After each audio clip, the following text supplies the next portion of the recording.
Muito, muito feliz. Nós estamos aqui para falar de Loucos por Justiça, uma produção dinamarquesa de 2020, dirigida pelo Anders Thomas Jensen e com Mads Mikkelsen como protagonista. Nós somos muito fãs de Mads Mikkelsen, nós já fizemos aqui uma live de Druk, uma rodada a mais, uma live maravilhosa, inclusive em parceria com o Jeff. Então, tia Adriana já entrando, ela que fez essa live com a gente, foi muito especial. Antes de mais nada, eu quero apresentar para vocês os nossos convidados. Um privilégio enorme de tê-los aqui. Eu vou apresentá-los. Depois eu vou fazer uma breve introdução do filme, até para quem não teve a oportunidade de ver, então vou dar uma geral. Aí depois a ideia é que cada um de vocês teçam os seus comentários do que vocês acharam, e aí eu vou pontuar um pouco com algumas temáticas para a gente poder fazer um debate. Então vamos lá, pessoal, que uma hora passa muito rápido. Muito bem.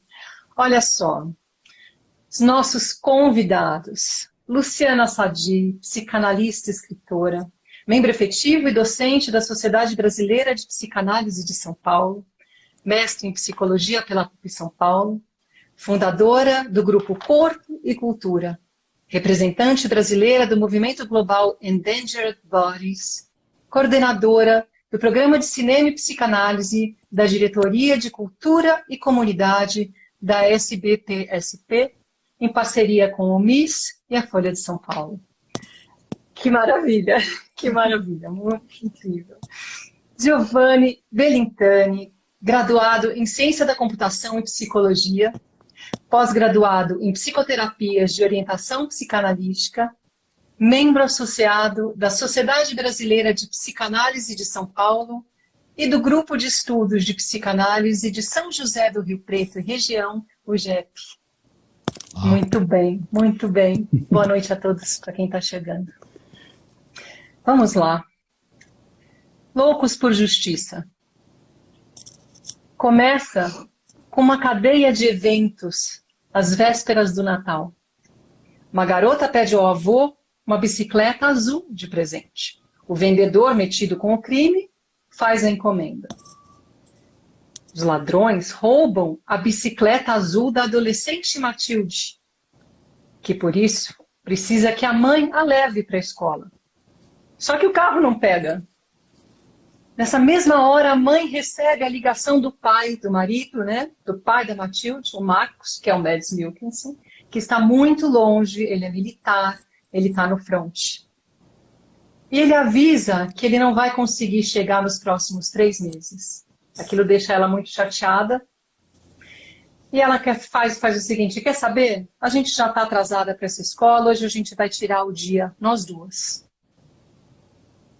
As duas entram em um trem. Ali está também o outro, que é um dos passageiros. Ele cede o seu lugar à mãe da Matilde, instantes antes de um trágico acidente que a mata. A filha sobrevive e o marido é obrigado a voltar para casa. O outro, esse outro passageiro, ele é um matemático obcecado por probabilidades. E ele desconfia de crime premeditado quando ele descobre que outra vítima que estava no trem era membro de uma gangue de motoqueiros e queria testemunhar contra um bando chamado Riders of Justice. Ele se sente culpado por ter destruído aquela família, procura o Marcos e apresenta a tese de assassinato. Pronto. Está deflagrada a trama de Loucos por Justiça. Parece clichê? Parece um filme que nós estamos cansados de ver?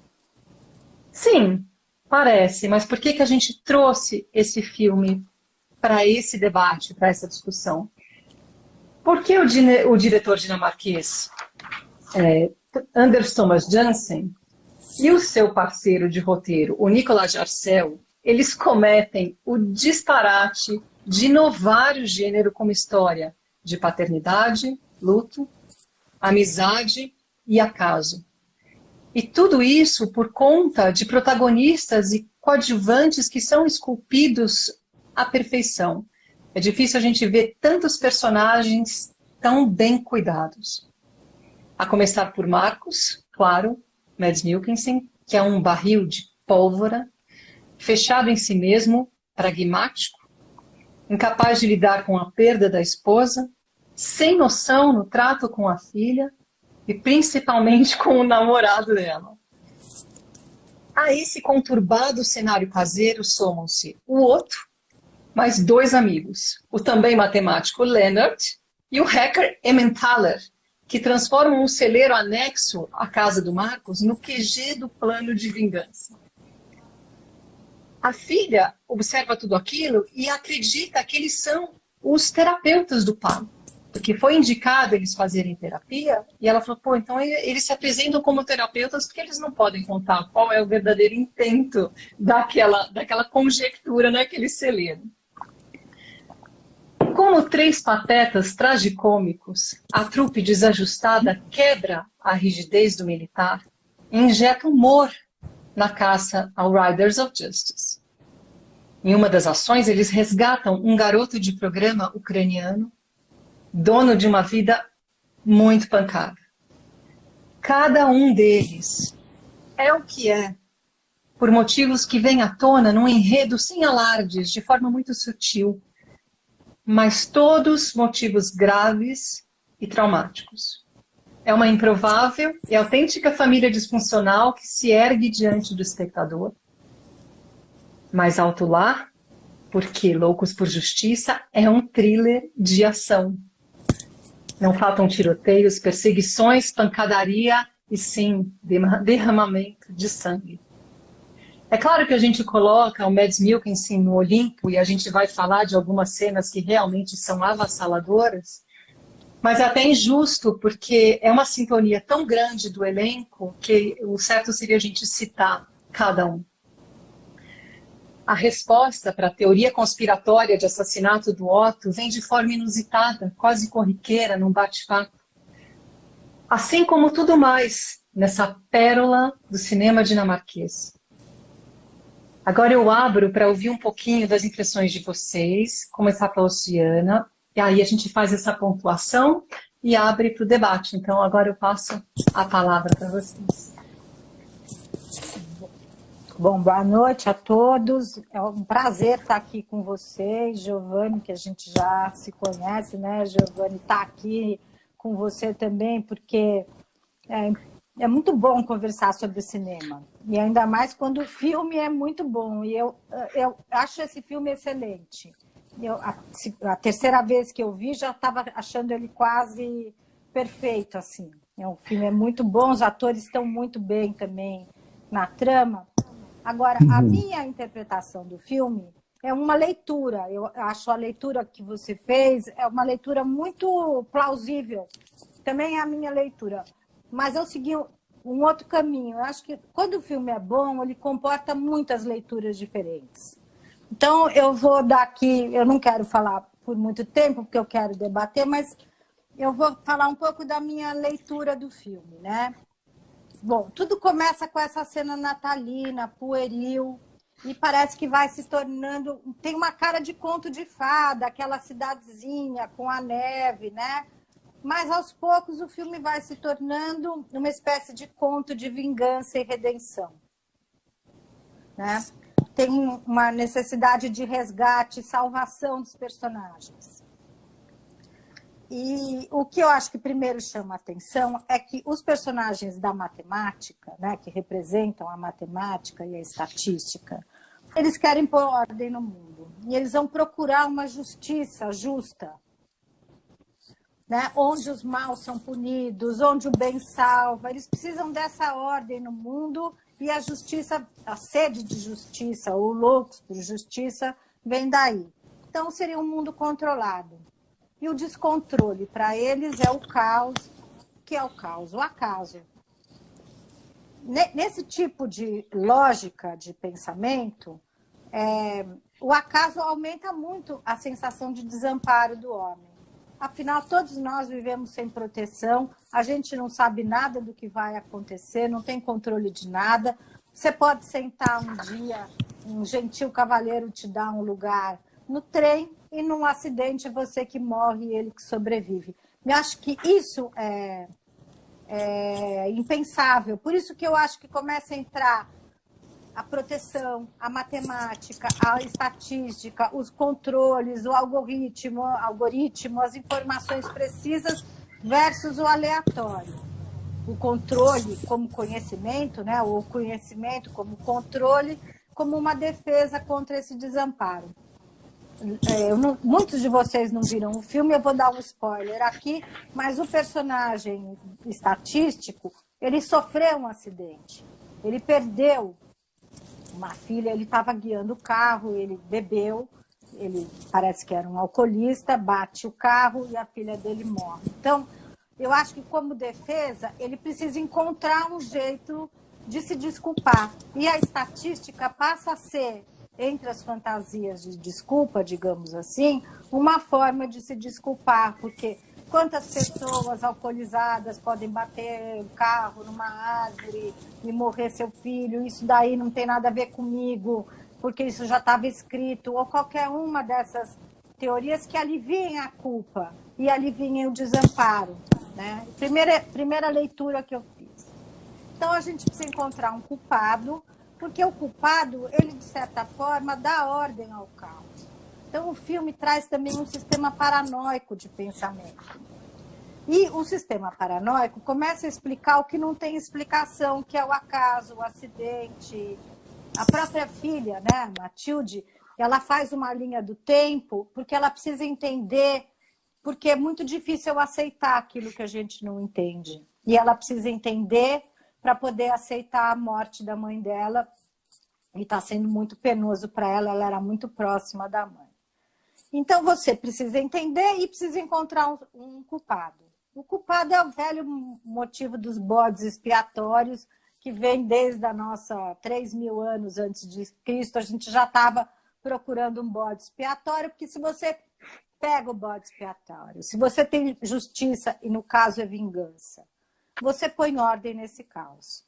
Então, eles começam uma investigação, mas na verdade é uma falsa investigação, porque eles já sabem qual é o resultado. Numa investigação, você tem que estar aberto para o resultado que você vai encontrar. Uma investigação psicanalítica também. Você faz um trabalho analítico, ele é um trabalho de investigação, você não pode saber o resultado antes de fazer a investigação.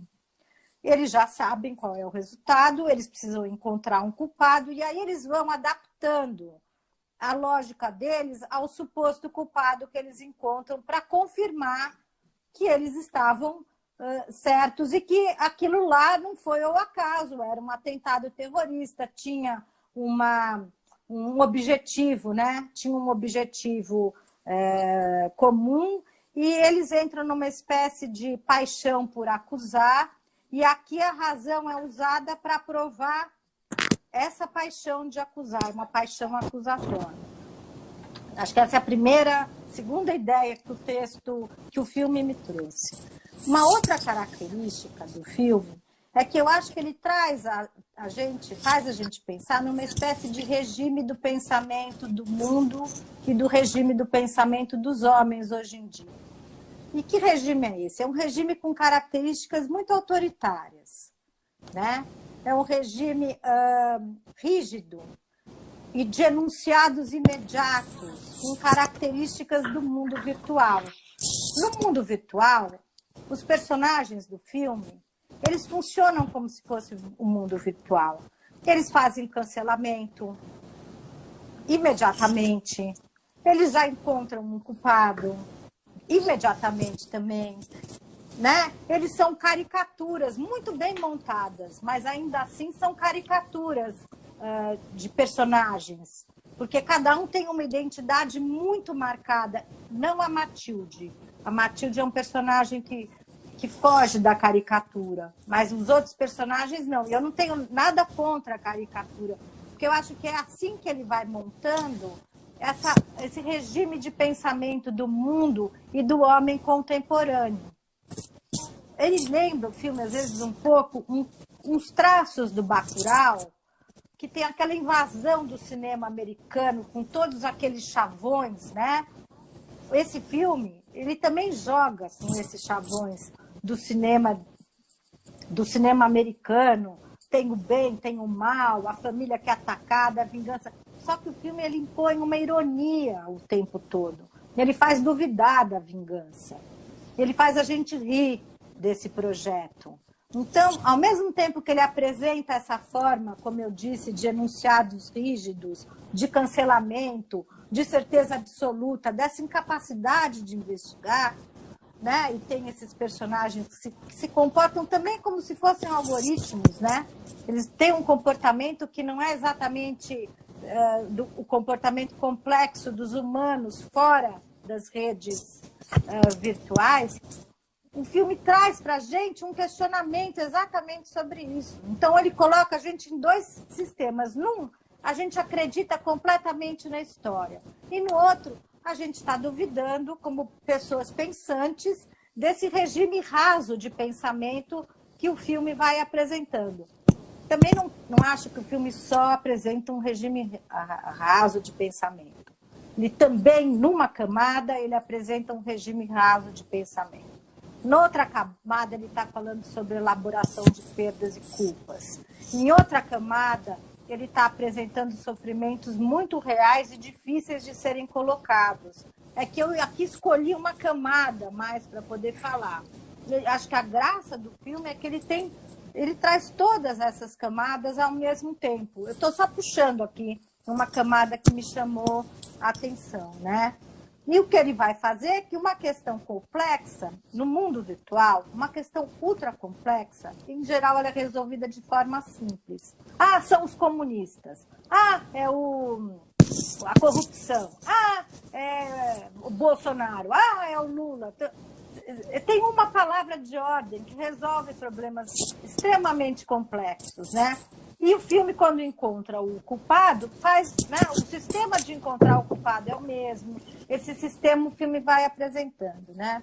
Eu acho que o que ele vai apresentar para nós, então, é uma espécie de autoritarismo que é típico desses ambientes virtuais, onde não tem argumentação, só tem certezas, onde as aparências substituem o conhecimento, onde a aniquilação das diferenças é um campo dominante de certezas que faz tudo parecer natural e faz os personagens não se perguntarem, não se questionarem dos seus próprios atos, né? Eles vão tendo uma certeza e agem de forma preconceituosa. E aqui eu acho que o preconceito ele é muito semelhante à psicose. Ele funciona de forma muito semelhante à psicose, né?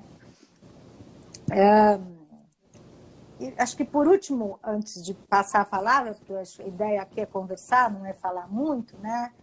O que o filme mostra é que é possível você transformar o ato de pensar numa imposição de sentidos fixos, e, em geral, de caráter paranoico. E essa imposição de sentidos físicos, de sentidos fixos, e, em geral, de caráter paranoico, o filme demonstra e, ao mesmo tempo, desfaz. E acho que essa é uma das grandes riquezas do filme, porque, ao mesmo tempo que ele está demonstrando essa forma de funcionamento, ele também está, com a ironia, criticando essa forma de funcionamento. Bom, essa é a minha contribuição aqui para a gente começar. Vamos ouvir agora o Giovanni. Vamos lá. Vamos lá, obrigada, vamos lá. Luciana. Obrigado, Luciana. Prazer estar com você, Luciana, professora, docente do Instituto de Psicanálise de São Paulo, né? Muito prazer. Obrigado pelo convite também, em nome da Comissão, né, de Comunidade e Cultura, do GEP. Agradeço essa parceria também, viu, com a Suzano Shoa, uma crítica de cinema da Associação Brasileira de Crítica de Cinema, né? Então, eu estou aqui, vou tentar contribuir. Eu não escrevi, não preparei nenhum texto, as minhas ideias elas não estão organizadas, então acho que o método que eu vou utilizar é o método de associação livre, né, de ideias. Ótimo. Então, eu penso que a mensagem do filme foi me chamando muito a atenção, a questão da masculinidade, a masculinidade abordada pelo diretor, né? em torno da feminilidade. A Matilde, de uma certa forma, ela vem mostrar para a gente, parece que é o núcleo de saúde mental do filme, né? Em torno de todos os homens em torno dela, né? Tanto que a capa do filme são os três patetas, né? Os três cientistas, o pai, né? O Marcos, e ela somado com o ucraniano e com o namorado, né? Então, um dos pontos que eu gostei muito do filme, que eu estou aqui associando livremente, né, mas é o sonho da Matilde, né? A Matilde, no momento que ela diz para o Otto que ela sonha, e que ela vai se aproximando, ela encontra o homem que roubou a bicicleta dela, e que nesse diálogo, nessa tentativa dela encontrar uma explicação, o porquê havia sido roubado a bicicleta, ela acaba constatando que não tem culpado nessa história, né? Não se tem culpado, né? Então eu penso que é quase um sonho elaborativo assim, da Matilde, que eu acho que na verdade é a mensagem que o filme traz, né? Quando se descobre que não tem o culpado para o que é o acaso, não se tem, né? Apesar de toda a tentativa dos cientistas de provarem, né, de achar um culpado para poder diminuir a culpabilidade, né? Luciana, como você disse, aliás, abrindo um parênteses, né, a culpabilidade, do meu ponto de vista, ela fica representada pelo Otto, pelo cientista, que acabou dando lugar para a mãe, para Emma, e assim, pelo acidente, a mãe que morre, não ele, né? Então, acho que tem uma questão de culpa aí. Se ele não tivesse dado o assento para Emma, quem teria morrido era ele, não a mãe da Matilde, né? E também o Marcos, de uma certa forma, que aceitou ficar mais 3 meses naquele campo de batalha, né? O soldado militar. Então eu penso que a Matilde vai então descobrindo no sonho dela, ela vai dizendo, e ela descobre meio que não tem esse culpado, né? E o filme vai trazer essa mensagem. O ponto máximo, me parece, que é a cena quando o Marcos, né, quando eles descobrem justamente o acaso, né, a ausência do culpado, que não tem, então tem aquela cena muito impressionante dele se debater, né? Eu fiquei pensando no herói do nosso filme, né? O filme ele traz uma narrativa de uma transformação do herói. O Marcos, ao longo do filme, ele vai se humanizando. Acho que a grande questão psicológica do herói, né, do Marcos, é poder se humanizar frente a isso, né? Então, no momento, então aquela cena do banheiro que ele se debate, né, eu penso, me veio muito o Superman, né, quando diante da Kryptonita, assim, o Superman que ele está entregue à humanidade dele, né, entregue ao limite dele, e aí ele se humaniza. Eu acho que uma das mensagens do filme é a transformação dos personagens, que ao longo do filme eles vão elaborando de uma certa forma. O trompetista, o Emmentaler, também no final do filme ele acaba tocando, né, o instrumento, que no decorrer do filme ele diz do trauma dele, que ele não consegue trocar um instrumento sem o uniforme da banda, né? Então vai trazendo uma... E essa família, essa questão do amparo que a Luciana está trazendo, é uma família de pessoas estranhas, né? Eu pude assistir algumas entrevistas do diretor, e ele vai dizendo que uma das mensagens que ele gostaria de passar é justamente dessas pessoas que são excluídas da sociedade, né? O Otto e o Lenar, eles não são aceitos, né, pelaquele grupo pelaquela instituição profissional, aquela cooperativa de profissionais, né? Então eles são excluídos, eles perdem o emprego. Depois, no outro momento, diante da instituição policial, eles também o Otto também é desconsiderado, né? Então é uma forma que o diretor encontrou de mostrar para a gente uma tentativa de incluir essas pessoas estranhas na sociedade, né? Assim, quem são esses estranhos? E ele vai mostrando que no decorrer do filme que todos nós estamos conectados de uma certa forma e que não precisa ter medo de estranhos, assim, que o Estranhos também. E aí tem, inclusive, a cena do Natal, que é uma celebração cristã, né? E, de uma certa forma, o Natal nos sensibiliza para isso, né? O Natal nos traz um... Não, tinha dado um pouquinho de interferência, mas melhorou. Tá bem, tá bem. Não, fazendo um link com a cena, o início e o final da cena, que é em torno da celebração da doutrina cristã, né? Então, de uma certa forma, é uma mensagem também de união e de inclusão social para todas as pessoas, né? Eu penso, é uma leitura também que eu fiz desse filme. E esse círculo, né, no final, os presentes que eles recebem e o círculo que a menina vai fazendo na Estônia, quando ela recebe de presente a bicicleta azul, a Matilde recebeu de presente a bicicleta vermelha, o Otto recebe o jogo de xadrez e o Emmentaler, né, recebe de presente a trompa, o instrumento. Né? Então, eles vão... A cena final do filme, de uma certa forma, vai mostrando um reencontro com o início do filme, que foi em torno da celebração do Natal, né? E esse círculo sem fim, parece que é um círculo, a cena final da menina da Estônia, com a bicicleta girando em círculos. Eu pensei mesmo no Rei Leão, né? Que traz a mensagem do círculo sem fim, assim. Essa coisa do início, meio e o fim, que se interliga e que se recomeça, né? Bom, essas são algumas das associações que eu fiz. Em questão uma outra temática do ponto de vista psicológico, Luciana, Suzana também, que eu pensei, foi quando a Matilde me chamou muito a atenção, quando o pai volta desse campo de concentração, encontra a filha, e nas cenas a gente vai observando uma relação com muito pouca intimidade, né? Então a Matilde em algum momento fala para esse pai, né? Você não me conhece, né? Então me chamou muito a atenção para a gente pensar junto aqui a questão da intimidade, como é trabalhoso ficar íntimo de alguém.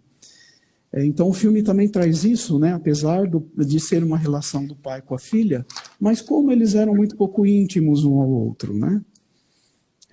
Então isso também me chamou muita atenção. Além da ucraniana, eu achei lindo, né? No momento aquele personagem falando da lenda da princesa. É bonito a arte, o filme, porque a gente vai aprendendo também um pouco da cultura, né, do diretor, e esse diretor incluindo uma lenda ucraniana que eu achei lindo, né, que é a princesa saindo para caçar o urso, e na floresta ela é atacada por um urso, e o dedo com o anel sendo engolido, né, acaba sendo engolido pelo urso, e depois de 10 anos... ela vai caçar de novo e encontra um urso muito velho na floresta. Então, conforme você vai ouvindo a lenda, você já vai imaginando que, ao matar o urso velho da floresta, ela reencontraria o anel. E não é isso que acontece, né? Quando eles abrem o urso velho da floresta, não tem nenhum anel dentro dele. Isso é para mostrar nessa lenda ucraniana, para a gente ir... desenvolvendo uma tolerância e uma suportabilidade por aquilo que a gente não controla, né? E acho que o Marcos, de uma certa forma, não encontrou o anel dele, né? Acho que o Marcos também é uma ilustração que vai mostrar a busca pelo culpado do acidente, e quando eles, por mais que eles se esforcem, ele não consegue encontrar o anel dentro do urso, né? Gostei muito dessa representação do diretor, né? Enfim, tem mais. Você falou dessa trama circular. Por que eu acho ela tão especial? Porque ela faz todo esse trajeto circular e pode chegar no mesmo lugar, mas as pessoas não são mais as mesmas. Então, enquanto a gente vê esse movimento circular narrativo funcionar muito bem, tem um arco dramático muito forte nesse processo. Porque essas pessoas estão unidas, cada uma por uma dor muito grande. E é muito impressionante como eles aprendem a compreender a dor do outro Se aquilo que parece patético do Emmentaler é aquela piração, quando alguém tira, mexe num fio dele, porque ele é super idiosincrático, então você começa a descobrir que é possível lidar com aquele que é tão diferente de você e ele tentar se controlar, assim como a filha abrir espaço para aquele pai que não sabe o que fazer com ela, porque eles nunca conviveram. Eles sempre tiveram aquele elo que era o elo da mãe e que o Otto se torna esse elo de ligação entre eles. Sim, você falou muito bem, Giovanni, que ele toma o lugar, essa coisa maternal, né, de elo, de ligação entre pai e filha.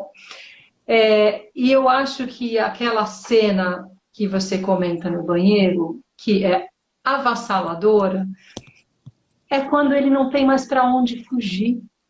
Né? Isso, Ele foge o filme inteiro daquele momento.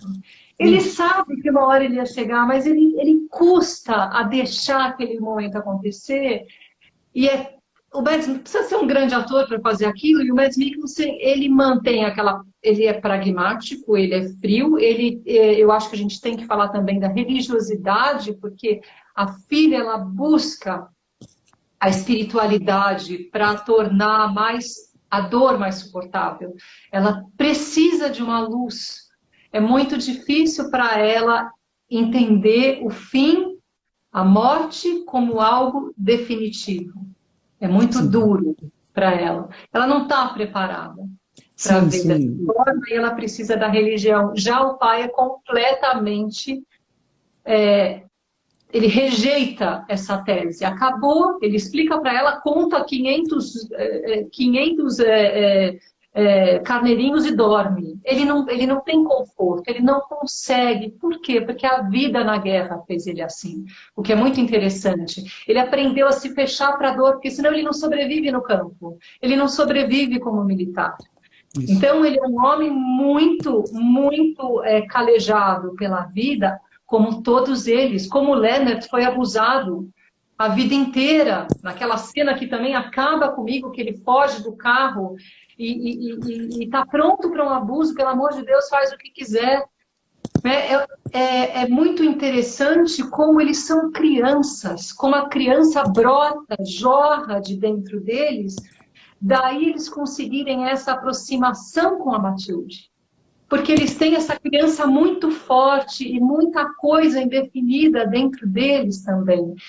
Aí eu pergunto para vocês, logo no começo, quando eles estão no hospital, a assistente social fala, ela recomenda que eles façam a terapia cognitiva. O que seria essa terapia cognitiva para nós leigos? E por que seria importante no lidar com a perda, no lidar com o luto? Quer Luciana? responder? Nós somos Nós psicanalistas, vamos. eu e o Giovanni. A gente pouco entende de terapia cognitiva, né, Giovanni? Pois é. E A- a gente passa pelas emoções. A terapia não é uma... O as que ela terapias... é? Olha, eu estudei na faculdade isso. Giovanni, você fez psicologia também? Psicologia. São terapias de treinamento. Algumas até funcionam como exposição a fobias, que são as dessensibilizações sistemáticas e tudo. Elas se dirigem ao sintoma. São terapias que você, junto com o terapeuta, depois você me corrige, né, Giovanni? Mas junto com o terapeuta, você marca um objetivo e vai cumprindo as etapas e ela se dirige para os sintomas e algumas têm êxito, outras nem tanto, porque todos os terapeutas, em geral, gostam de dizer que tem mais êxito do que tem, de verdade.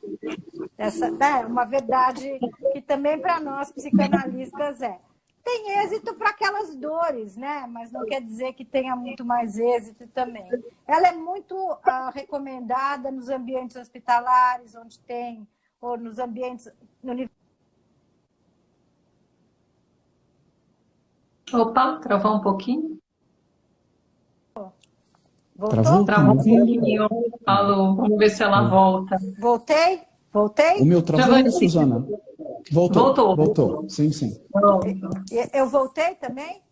Voltou, estamos Então, aqui. estou falando que ela é recomendada em ambientes universitários, hospitalares, ela é muito indicada pelos psiquiatras, você pode medir, porque tem medidas quantitativas do tratamento, porque você tem um resultado que você busca alcançar. É muito diferente do trabalho que o Giovanni e que eu fazemos. A gente não trabalha Então dessa conta um forma. pouquinho para a gente, porque assim, se vocês pegassem os pacientes desse filme, o que faz com essas pessoas? Como é que você faz esse approach aí de por onde é que a gente começa? Porque é um exercício para nós como espectadores, falar assim, por onde eles vão começar esse trabalho do luto, esse trabalho dessa família disfuncional que vai se formando organicamente, né? Tem um trabalho, como é que funciona isso?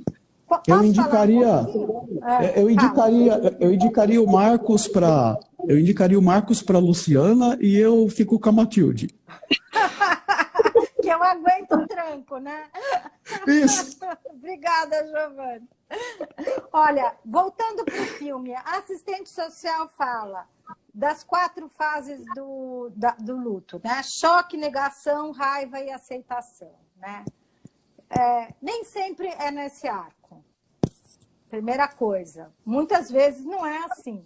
Tem o choque, tem a raiva, não tem a negação, tem a raiva, a negação, muitas vezes nunca se encontra aceitação. Tem a melancolia, que surge no meio do caminho. Então, embora não seja errado o que ela fala, é um esquema, e como esquema, nós que não somos caricaturas, nunca nos encontramos completamente dentro de nenhum esquema.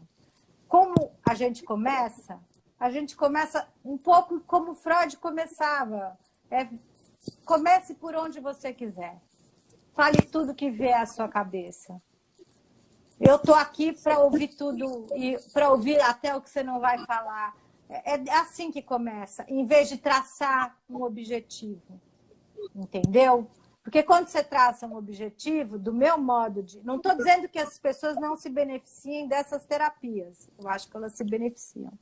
Mas quando você traça um objetivo, você também corta a possibilidade de vir uma palavra que saia daquele fundo do sujeito, aquilo que é mais verdadeiro, que a gente vê na crise, no sofrimento do Marcos no banheiro. Ali aquele homem nasce. Ali a raiva que ele sentia, né, se torna aceitação, impotência e dor. E a gente trabalha assim no consultório, mas a gente não sabe se a gente vai chegar nisso, se o paciente vai aguentar sentir isso, entende? O Giovanni vai concordar comigo, a gente dedilha a alma dos nossos pacientes. A música que vai sair desse dedilhar é a música que cada um pode tocar, cantar, fazer. Né? Olha que bonito! A gente trabalha com poesia da alma, né, Giovanni? Sim, isso. Eu acho que o personagem Marcos vai, apesar de ter sido sugerido a psicoterapia cognitiva, eu penso que o filme vai ilustrando o processo de uma descoberta, de um insight, que a gente observa esse fenômeno do insight num processo psicoterapêutico, psicanalítico, que é o momento da descoberta e o momento da dor, quando a gente se depara com o nosso próprio eu, o nosso próprio fantasma, aquilo que a gente não queria ver e que em algum momento, com o amparo, com o cuidado, com as sessões, né, com o acolhimento, em algum momento isso deve aparecer e surgir. Porém, quando encontra esse ambiente de amparo, supostamente seria uma dor mais suportável, né? E aí a gente passa a se reintegrar, né, Luciana, de uma certa forma, para continuar vivendo. Porque outras questões virão, né? Essa continuidade da vida que o filme traz também, né? Esse movimento circular que o filme traz. É muito interessante que se ele fosse só drama, ele ia ficar muito difícil, né? Então, essa introdução desses três patetas e falando da terapia, daquela sessão de terapia que ele faz com a filha, que o Neda faz com a filha, que eu acho assim, sensacional, porque ele falou, não, eu já faço 40 anos de terapia, já sei todas as teorias, eu vou te tratar, e é de uma franqueza. Quando ele chega para ela fala, mas também, gente, depois que eu passei por isso, acho que nada mais de ruim vai acontecer na minha vida. Não vai acontecer sim. Ela, como assim? Vai. Ele não deu colo para ela. Ali eu acho que ele fez tudo de uma forma tão leve. Não vai acontecer sim. Vai acontecer um monte, você vai aprender a lidar com as coisas boas que acontecem na sua vida. Você vai valorizar aquilo que acontece de bom. E ele é tão na ingenuidade que ele é também. E ele fala, realmente você está gordinha, você está parecendo uma não sei o quê. Tudo aquilo que ela não queria ver, que o pai dela jogava na cara dela de uma forma desconstrutiva, ela recebe isso daquele terapeuta que não é terapeuta, de uma forma carinhosa, afetuosa. Então você vê que o afeto pode ser a chave para essa passagem pelo luto. Eu te agradeço essa ajuda inicial, talvez por intuir que o percurso é muito mais complexo. Sim, claro, ele percebe, ele nem sabe por onde ele vai lidar com o luto, Marcos. E a menina com aquele namorado que também busca analisar as coisas, ele é super espirituoso, mais uma personagem masculina em volta dessa garota, ela é uma órbita, né? De homens, cada um com a sua, com o seu problema. Ninguém é normal. Ela realmente é o ser talvez mais conjuntado daquele clã que se forma. E um filme como esse, ele precisa aqueles tiroteios, aqueles respiros de violência, porque afinal ele é um filme de gênero, para ajudar a construir essa narrativa. Se a gente pensar do ponto de vista cinematográfico, ele coloca esses adendos que nos tiram um pouquinho dessa dor para poder respirar, né? De uma forma, às vezes, bem-humorada, às vezes de ação, às vezes de violência bruta. E é muito curioso como a gente se permite celebrar a morte do mal ali também, como se nós estivéssemos com essa sede de vingança, né? E aí a gente acaba se espelhando em tanta coisa ali, a gente coloca a nossa catarse ali um pouco naquelas...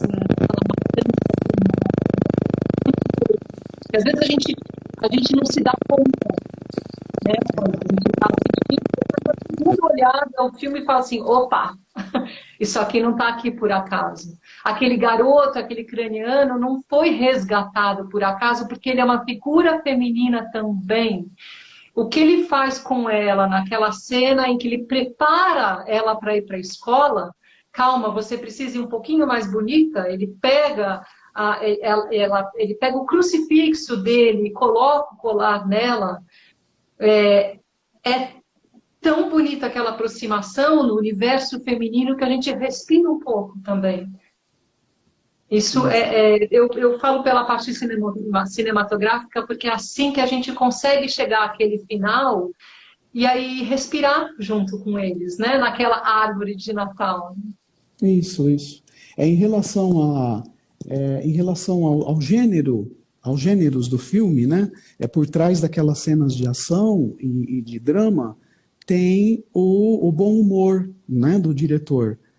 Em uma das entrevistas que eu pude ir acompanhando, ele vai dizendo, o diretor, que ele adora buffet, né? Então, inspirado nisso, ele adora o buffet, que chegar num buffet e ter aquela opção para poder se alimentar. Então, ele tenta trazer isso, né, também para o campo cinematográfico, né? Para a gente que está assistindo, a gente possa ter gêneros mistos, né, interligados um ao outro, né? Gostei dessa ideia de buffet. O filme, mas acho que toda boa obra, ela rompe com os gêneros, né? Ela não só mistura os gêneros, mas ela rompe os gêneros, ela vai além, né? Por isso que tem a ironia, por isso que os personagens são caricaturais e ao mesmo tempo eles vão se humanizando. A gente não sabe se a gente está vendo um filme americano tolo, como milhares que se repetem iguaizinhos, mas não é isso. Ele vai te surpreendendo, ele vai pondo muitas camadas ao mesmo tempo. É um filme muito bem construído, né? Esse diretor, ele é muito bom, né?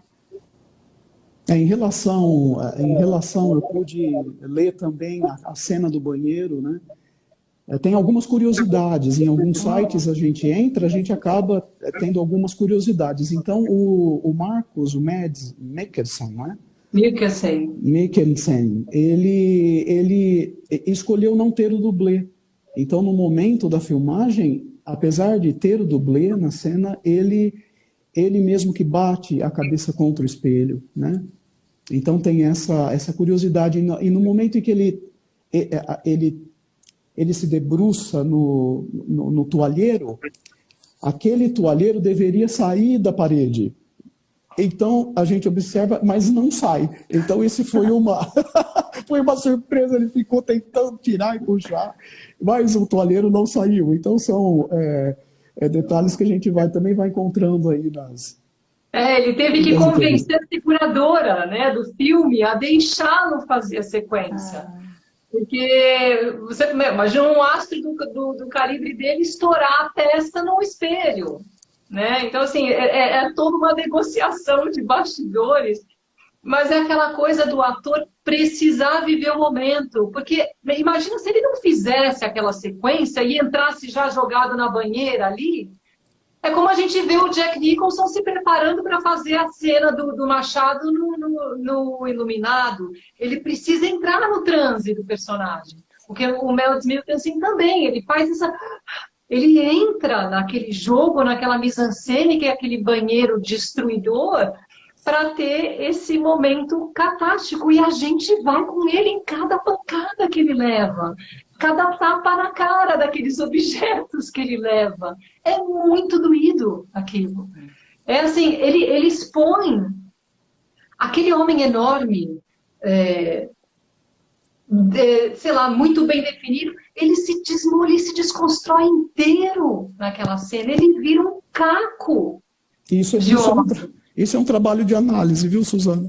É um a gente vira um caco também quando a gente... Pedindo colo, né? Termina lindo, né? Coisa da Madonna, né? No colo do outro, como um nenê, tem uma imagem da Madonna. Falando nessas curiosidades do filme, eu li que a Matilde, para ela é uma grande atriz, essa menina, né? Ela é muito boa.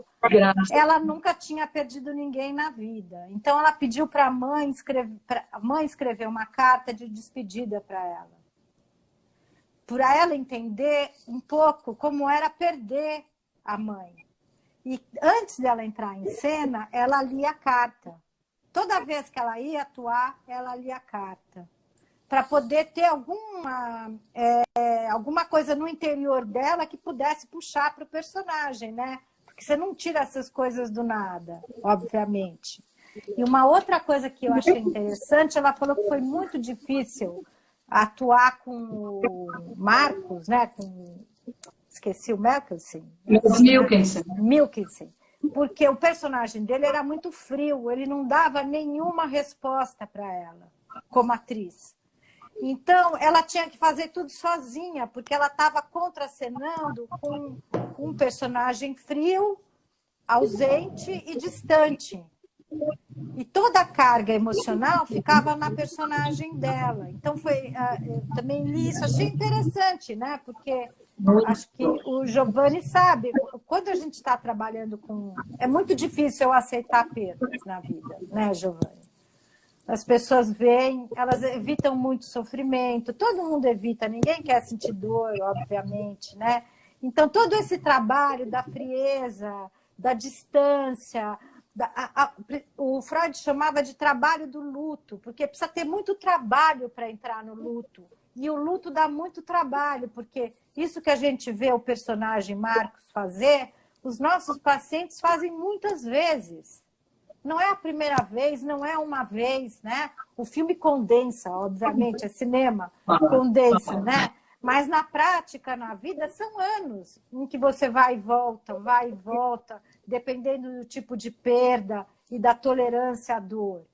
Então, eu acho que essa questão da frieza, de fugir da dor, de transformar em humor, tudo isso o filme vai dando pistas de como é que é na vida real, na vida analítica, também na vida real, né?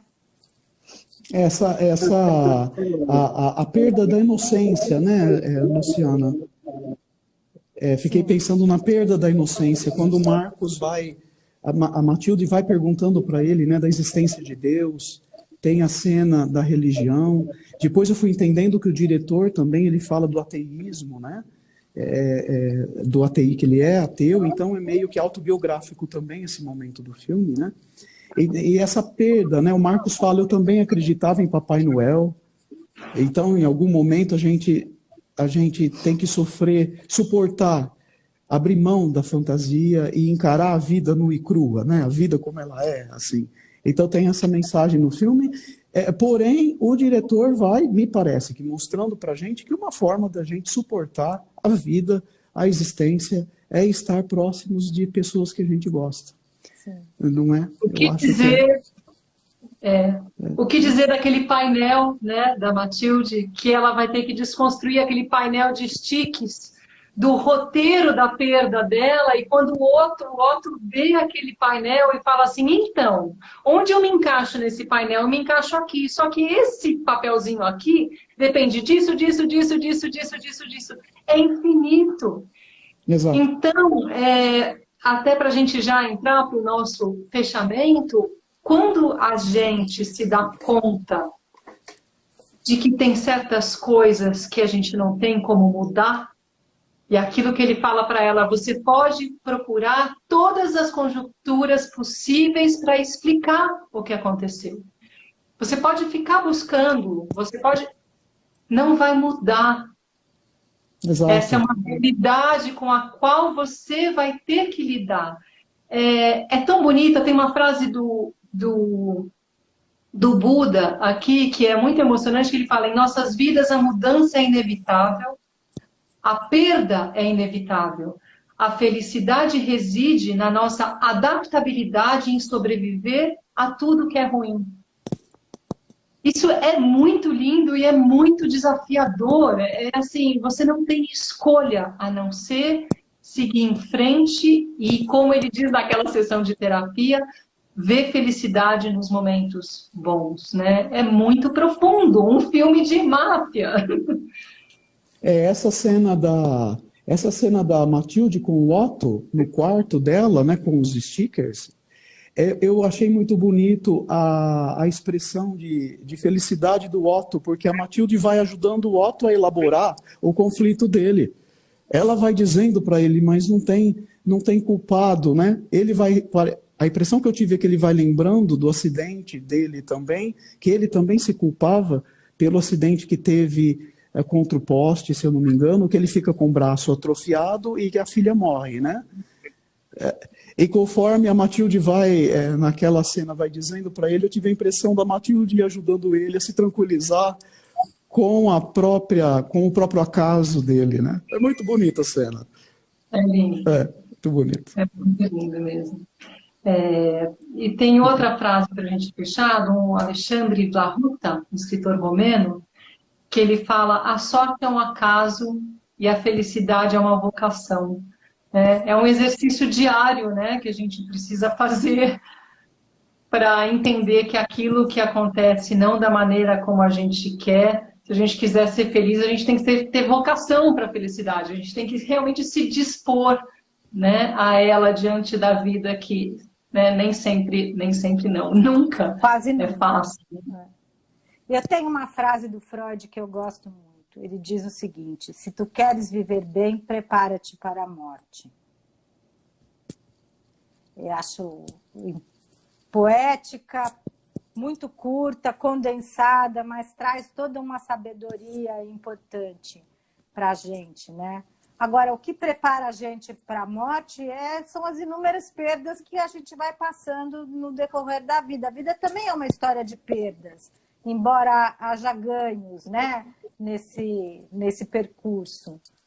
E a arte, tem uma arte para conseguir se preparar para a morte, conseguir aproveitar a vida, estar inteiro na vida quando possível, aproveitar os bons momentos, porque as pessoas querem ser felizes, mas elas têm muito medo de ficarem bem. Então, nem sempre é fácil ficar bem. Você não é feliz com medo de perder a felicidade, que coisa mais louca, né? É paradoxal, né? Mas isso, né, Giovanni, a gente vê diariamente nas nossos consultórios, nas nossas análises.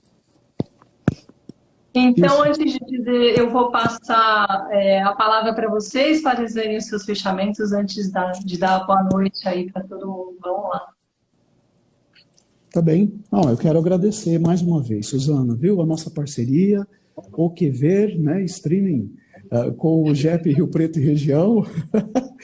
e o prazer enorme de estar com a Luciana, enfim, há 7 anos aí que eu venho participando do Instituto de São Paulo, e a Luciana, venho encontrando a Luciana no percurso, né? É muito bom. As amizades também que a gente vai fazendo nessa etapa, nesse momento da nossa vida, e a Luciana e agora a Suzana são aí pessoas, né, desse encontro. Muito obrigado. E eu queria, acho que terminar, eu vou citar uma frase do próprio ator, o Mads Mikkelsen, né? Então ele diz que não importa quem você seja ou com as questões com as quais você esteja lidando na vida, sempre vai ter uma luz, né, o spotlight, né? Sempre vai ter uma luz de esperança, porém, desde que você se propõe a buscá-la. Né? Então, traz essa provocação para a gente, né, ser uma esperança ativa, né? Uma esperança em que a gente se propõe a encontrá-la. Né? Tem a nossa parte nessa história, não nos é dado de graça. Né? A gente também vai ter que se esforçar e fazer nossa parte para a gente ficar bem nesse mundo. Obrigado. Luciana. Também quero muito agradecer o convite, agradecer ao pessoal de São José do Rio Preto, a você, Suzana Alquever, Cinema, né? Foi um prazer estar aqui conversando com vocês. Cinema eu adoro, infelizmente não fiz faculdade de cinema, mas adoro cinema, adoro falar sobre cinema, então me senti muito feliz com o convite. Eu acho que é o seguinte, gente, a vida é dura. É difícil mesmo.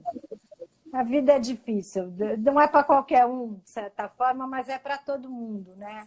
E a gente vai, sei lá, dando conta de algumas dores, fugindo de outras, né, Giovanni? Enfrentando. Agora, sem poesia, sem arte, sem cinema, como expressar a complexidade do que a gente vive, né? A importância da gente poder ver um filme tão rico quanto esse é que a gente se identifica, ele analisa a gente de certa forma. Eu acho que a linguagem vem para amenizar é uma linguagem artística, poética, ela vem para amenizar a dor de viver. Ela é muito bem-vinda e poder falar sobre isso também nos ajuda.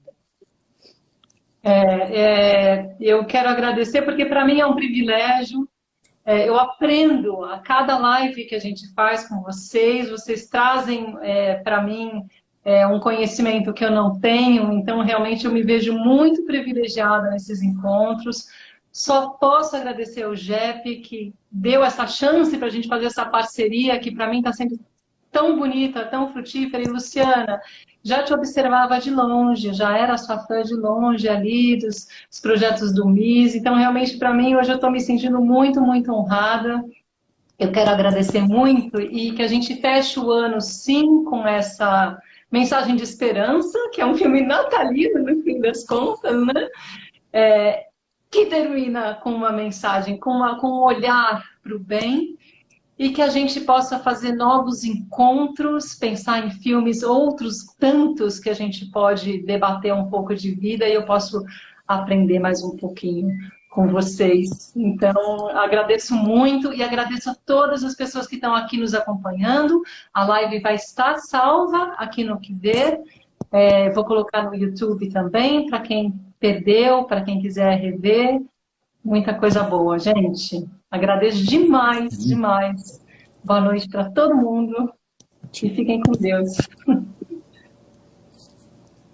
Um beijo. Tchau.